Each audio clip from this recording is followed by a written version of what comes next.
Alright, welcome to another episode of CookShow.ca. We're in Kelowna, British Columbia, and today, Zoe, thank you for having us, and I guess Zoe's going to show us how to make some gluten-free cookies that kids, if you have allergies to wheat or whatnot.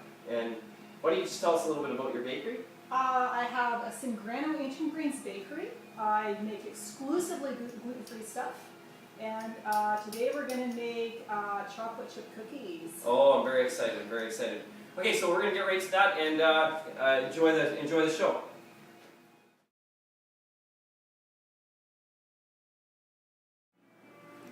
You're going to want to warm your eggs up first. Just put them in a little bowl with some warm water and just leave them set for about 2 minutes. And it's always better to work with warm eggs in a recipe. Oh, really, eh? Yeah.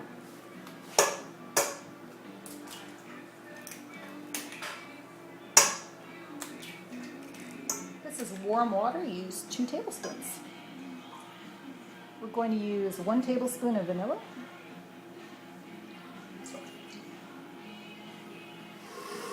This is 1 1/4 cups of brown sugar and 1 1/4 cup of white sugar. I like to use cane sugar.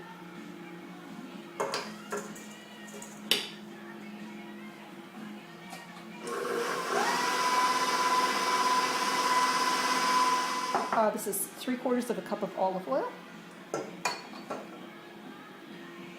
I beat these ingredients till they're nice and smooth.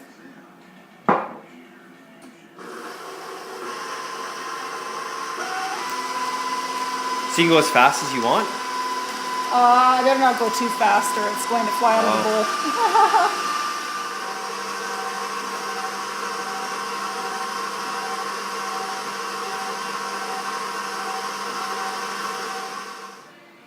Okay, and you're going to preheat your oven to what? 325 degrees. And is it better to use a convection oven or? Absolutely. Really? It allows the air to flow better around and gives you an even cooking temperature. But if one doesn't have a convection oven, they can just use a regular oven? Yeah, that's right. Okay. So I used a kind of a heaping spoonful because once you're done sifting the buckwheat, you're actually going to have a few little husks left over on the bottom there that you really don't want in your cookies because it'll give it kind of a, it'll get caught in your molars when you eat it. So you want to try and get that safe. I'm going to sift together all the dry ingredients now. First thing is 1 cup of sorghum flour. It's very important to sift sorghum flour together because when it comes from the store it's very compacted and you want it to be nice and fluffy. The next thing is 1/2 cup of millet flour. So that's millet flour? Yeah, it's ground up millet seeds. Next is 1/4 cup of buckwheat. And it's very important to pre-sift the buckwheat in a sifter that has really fine mesh. You want to get out the outer husks, otherwise they'll be really not so tasty on your molars.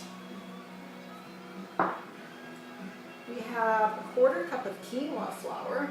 Quinoa is really, really nutritious. It actually has all 8 amino acids essential for life. And somebody can actually live on quinoa alone. So you're telling me if I had some water and just some of that stuff, then I can just, that's all I need? That's all you need. I don't need any beer or nothing like that, eh? No? Nothing else. You can probably make beer out of that stuff though, I bet, eh? I've heard of sorghum beer before. There's actually quite a few out there. Like maybe like a type of wine or something, like a rice wine? I'll bet you probably could. There's a business to get into. The next thing I have is 1/4 cup of potato starch. It's also really important to sift your starches because they clump together quite well. I have a tablespoon of arrowroot starch. I've got a tablespoon of xanthan gum. And xanthan gum is the magical stuff that kind of takes the place of gluten. It's the one that keeps your dough sticking together and not falling apart. Next we have a teaspoon of salt. And a teaspoon of baking soda to make it puff up real nice in the oven. Garlic show, not now please, okay? I like to just swish my bowl around. It just makes it so it's not such a mess flying around out of the bowl. This probably gives the nice texture. Yeah, sifting is really, really important to give it a nice fluffy texture. Do you sift it twice or just once is good? The buckwheat I try and sift about twice. Yeah. Everything else is sifted once. So like so just the buckwheat, and then after that, then you can sift it all together again. Just sift it all Yeah. together. This makes it mixed up really, really nicely. And then we're going to want to add it to our wet ingredients. I'm just going to throw in a little bit of nutmeg and a little tiny bit of cinnamon, just for a little bit of extra flavor. About half a teaspoon of nutmeg and a quarter teaspoon of cinnamon. We're going to slowly add all of our dry ingredients to our wet ingredients.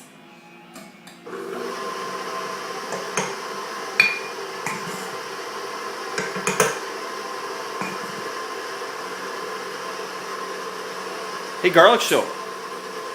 Are you watching the beater, or are you watching what's going on?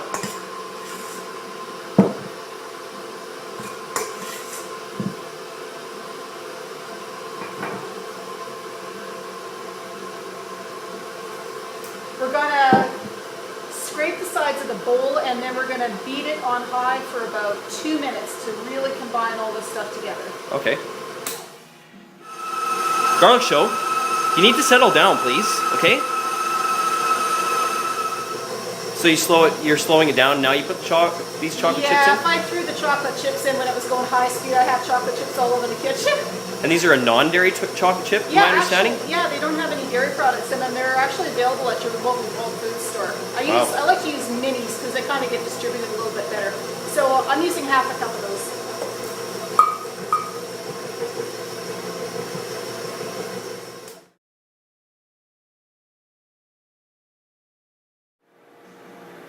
I'm just going to spray my measuring cup with a little bit of nonstick spray because I want to use it to scoop out my doughs to make all my cookies the same size. I'm using a third of a cup. You may want to use something a little bit smaller because I'm making these for one of my customers, and they make really big cookies. I like to use parchment paper on my cookie sheets. It keeps the cookie sheets a lot cleaner, and none of your cookies will ever stick.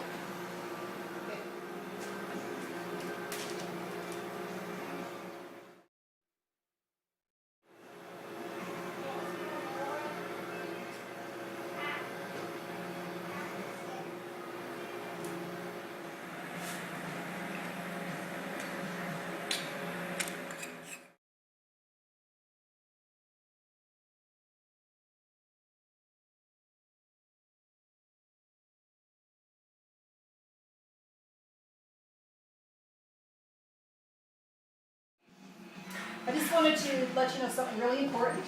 You're going to want to spend a couple of bucks and get yourself an oven thermometer. A lot of ovens, and in fact most ovens, are really inaccurate when it comes to the dial. So always pop an oven thermometer in there to make sure you're actually, at 325 instead of 400 degrees. Because we are baking, I guess, eh? That's right.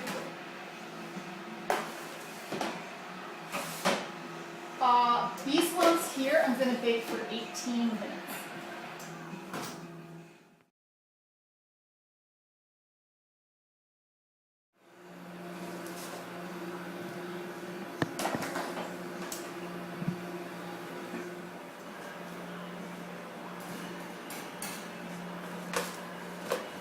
See how easily they come off the parchment paper?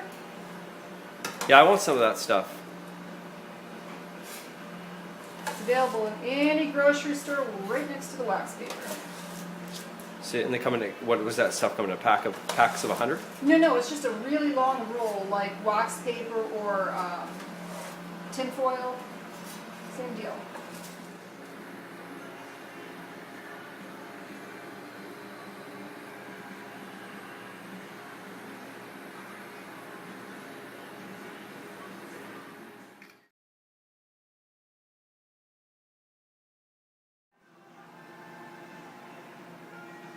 So good.